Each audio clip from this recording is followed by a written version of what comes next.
இன்றைக்கி ஸ்கூலுக்கு கொண்டு வந்து விடுறது கொஞ்சம் லேட் ஆயிடுச்சு. அவசரமாக ரெடி ஆகி வந்து அங்கே வந்து ஆட்டோ பிடிச்சிட்டேன். இன்றைக்கி வந்து ஆட்டோக்காரர் கிடச்சாரு. சரின்னு சொல்லிட்டு ஆட்டோவில் வந்துட்டு இருந்தோம். வந்துட்டு இருக்கிற வழியில் வந்து ரோடு வந்து கொஞ்சம் ஜாம் ஆயிடுச்சு. இங்கே பாருங்கள், அந்த வண்டி வந்து மாட்டிக்கிச்சு. கிட்டத்தட்ட 3 வாட்டி பேக்கு முன்னாடி பின்னாடி கொண்டு வந்து எங்களுக்கு வந்து லேட் பண்ணி விட்டாங்க. எங்களுக்கு காலைல வந்து ஸ்கூலுக்கு வச்சு அனுப்புகிற டைம் ரொம்ப இதாகிடுச்சு.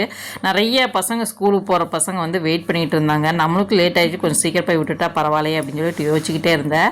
அதுக்கப்புறம் வந்து அப்படி இப்படின்னு பேசிட்டு அப்புறம் வண்டி இவருக்கெல்லாம் போய் திட்ட ஆரம்பிச்சிட்டாங்க. வண்டி சைடு பண்ணுங்க, மற்ற பிள்ளைங்களாம் போகட்டும் அப்படின்னு சொல்லிட்டு அப்புறம் கொண்டு வந்து விட்ற காட்ட ஏன் கொஞ்சம் சீக்கிரமாக கொண்டு வந்து விட்றேனாக்கா பெரிய பெரிய வண்டிங்களாக வருதுங்களா, ரொம்ப பயமாக இருக்குது. விசிட் பண்ணுறதுக்கு இங்கே இப்போ நிறைய பேர் வச்சுருப்பாங்க. ஒரு லைனாக 5-6 பேர் நிற்பாங்க.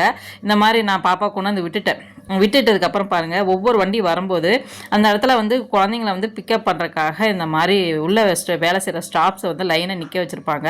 கிட்டத்தட்ட ஒரு 6-7 பேர் நிற்பாங்க லைனாக.